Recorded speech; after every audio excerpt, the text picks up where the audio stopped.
Most first overall picks spend their first few years trying to catch up to the noise around them. The draft happens, the jersey goes on, the cameras flash, and then the real job starts. Live up to the hype, carry the rebuild, justify every headline people wrote before you played a game. Usually that takes time, sometimes a lot of time. Macklin Celebrini has moved through that part faster than anyone expected, and that is why the conversation around him already sounds different. So here's the real question.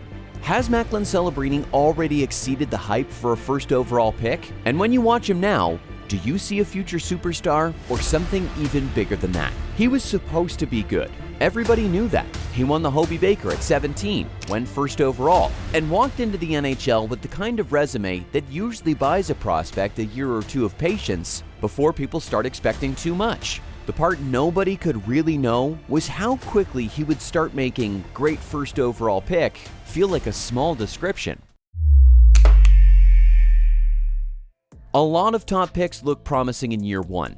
A few look dangerous in year two. Celebrini already looks like a player who changes the speed of a rebuild, and that is a different level of problem for the rest of the league. The background matters here because this did not come from nowhere. Celebrini grew up in North Vancouver in a family that was already wired for high-level sport. His father, Rick, played professional soccer and later built a career around elite athlete performance and recovery. That sort of house changes things early. Competition does not feel special. Training does not feel like punishment. Details matter because the people around you already know details matter. Macklin also had hockey around him from the start, and once the family moved south, he spent part of his childhood in the San Jose Junior Sharks system before going back into the kind of elite development pipeline where real top prospects usually start separating from everyone else. By the time he got to Shattuck St. Mary's, he was already scoring in a way that made people stop pretending they needed more time to decide what they were looking at. He put up 117 points in 52 games there, which sounds ridiculous until you remember that Shattuck has seen plenty of high-end players before. Even by those standards, the numbers were loud. Then he went to the Chicago Steel in the USHL and did the same thing against older competition. 46 goals, 86 points in 50 games. He led the league in scoring, broke the USHL record for points by an under-17 player, and somehow won Player of the Year, Forward of the Year, and Rookie of the Year all in the same season. That is where the draft conversation really narrowed. He was not one of the top names anymore, he was the name. The next stop was Boston University, and that is where the whole profile got even stronger because college hockey is supposed to make things harder. The players are older, the structure is tighter, the room is smaller. There is less space to fake your way into production. Celebrini stepped into that at 17 and had one of the best freshman seasons the sport has seen in a long time. He scored 32 goals, added 32 assists, and became the youngest player ever to win the Hobey Baker. That did more than confirm the talent. It changed how people viewed the pick before it even happened. At that point, he was not just likely to go first overall. He was the kind of first overall pick teams start picturing as a franchise center before draft night even arrives. So when San Jose took him first overall in 2024, there was no real surprise attached to the moment. The surprise came later, once the normal top pick timeline started breaking apart. Most first overall players arrive with all the noise in the world,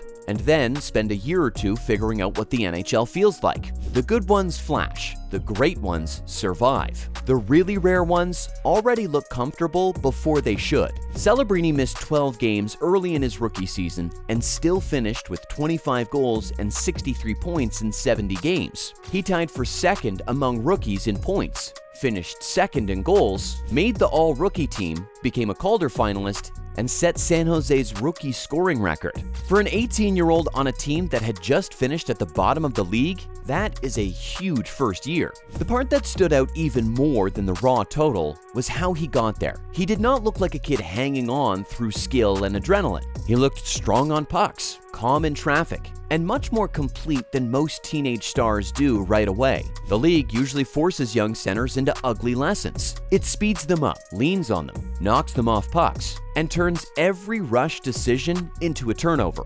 Celebrini looked like he understood the pace almost immediately. He was still learning, still making rookie mistakes, still figuring things out shift to shift, though the game already seemed to move in a way he could handle. That is a big reason the breakout talk heading into year 2 felt grounded instead of hopeful. People were not dreaming on talent alone. They had already seen the fit. Then the second season started, and the whole thing got louder very quickly. Celebrini opened 2025-26 scoring at a pace that pushed him into the middle of the league scoring race almost immediately. Early in the season, he was briefly sitting at the top of the NHL points leaderboard, which is the kind of sentence that should probably not involve a 19-year-old center on a rebuilding team. By mid-season, he had already blown past his rookie pace. By the end of the year, he had 45 goals and 115 points in 82 games. That total broke the Sharks franchise record for points in a season, passing the 114 Joe Thornton had put up in 2006-07. Think about that for a second, without trying to force a big speech on top of it. Thornton's record stood through an era where San Jose had real teams, real playoff runs, real top-end talent, and one of the best passing centers of his generation. Celebrini cleared that mark before his 20th birthday. That is not the normal path,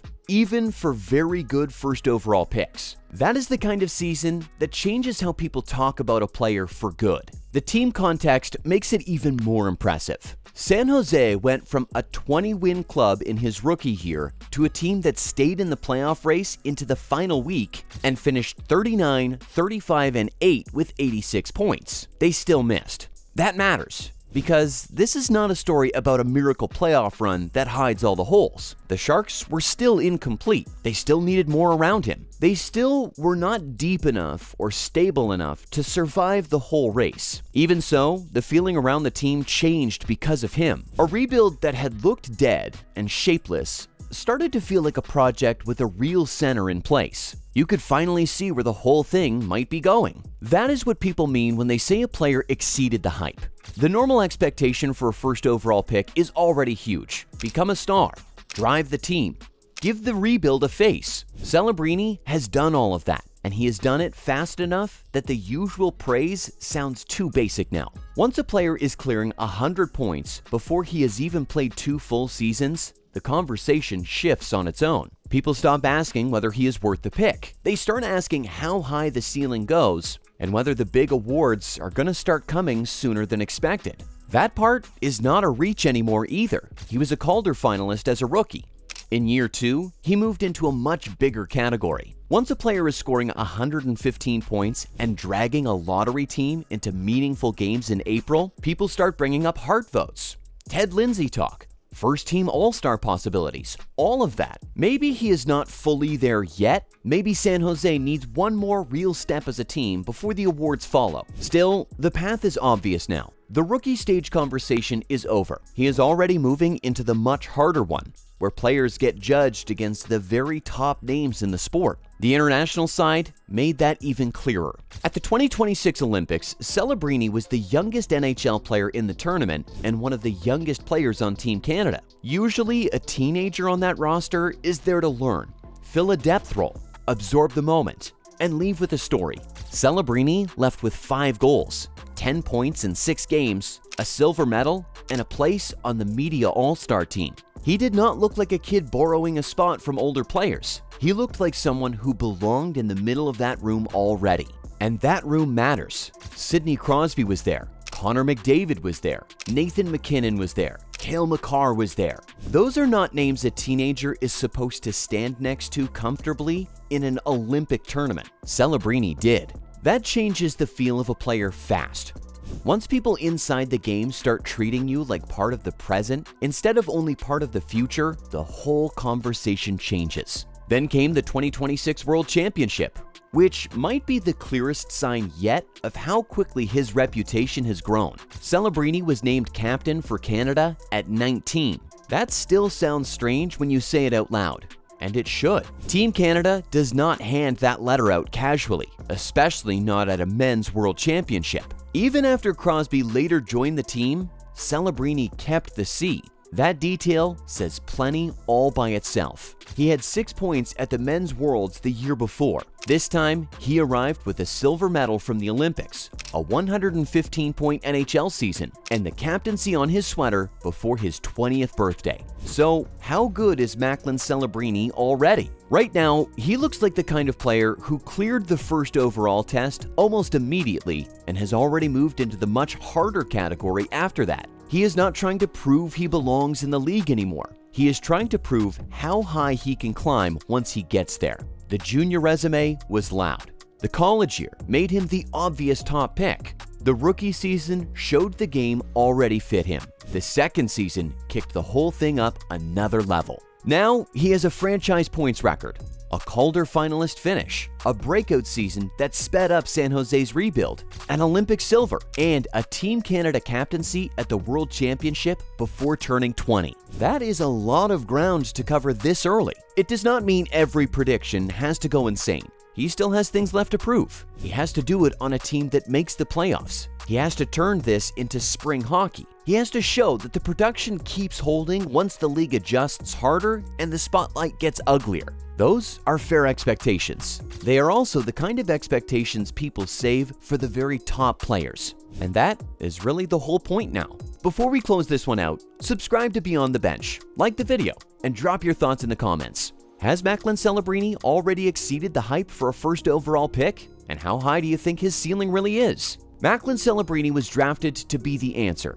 He already looks like something bigger than that. He looks like the kind of player who shortens a rebuild, lifts the whole room, and changes how a franchise gets talked about in less time than anyone should reasonably expect. When a first overall pick starts doing that before he has even played 2 full seasons, there is not a much cleaner way to say it. He exceeded the hype.